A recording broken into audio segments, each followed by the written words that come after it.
3 जून 1947 या माउंटबेटन की योजना दोनों सेम है। चलिए हम लोग जानते हैं इस योजना में आखिर क्या हुआ जो भारत का विभाजन हो गया।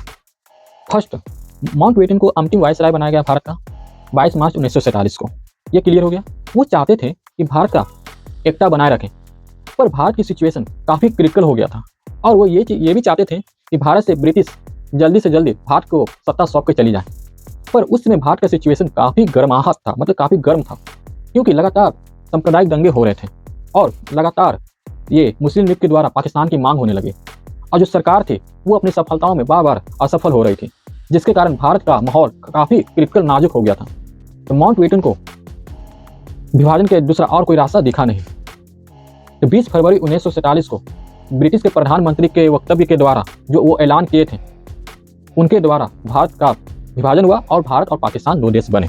इस मुद्दे को लेकर कांग्रेस में भी मतभेद काफ़ी था। महात्मा गांधी नहीं चाहते थे कि भारत का विभाजन हो, पर भारत का अंतरिम सरकार के द्वारा बढ़ती हुई हिंसा और लगातार अराजकताओं, प्रशासनिक अराजकताओं के कारण सरदार वल्लभ भाई पटेल को उन्होंने डिसीजन लिया कि नहीं, अब विभाजन रोकना असंभव है। इसलिए उन्होंने कांग्रेस के नेतृत्व में कठिन परिस्थितियों में भारत का विभाजन को स्वीकार किया। 3 जून 1947 को माउंटबेटन योजना प्रस्तुत किया गया और इसी योजना को 3 जून 1947 की योजना भी कह सकते हैं। इस योजना के अनुसार पंजाब और बंगाल में मुस्लिम हिंदू बहुसंख्य क्षेत्रों में विधायकों की अलग अलग बैठकें होगी और ये डिसाइड किया जाएगा कि इन प्रांतों को डिवाइड होगा या नहीं। अगर डिवाइड होगा तो 2 नए डोमिनियन और 2 नए संविधान सभाओं का गठन किया जाएगा।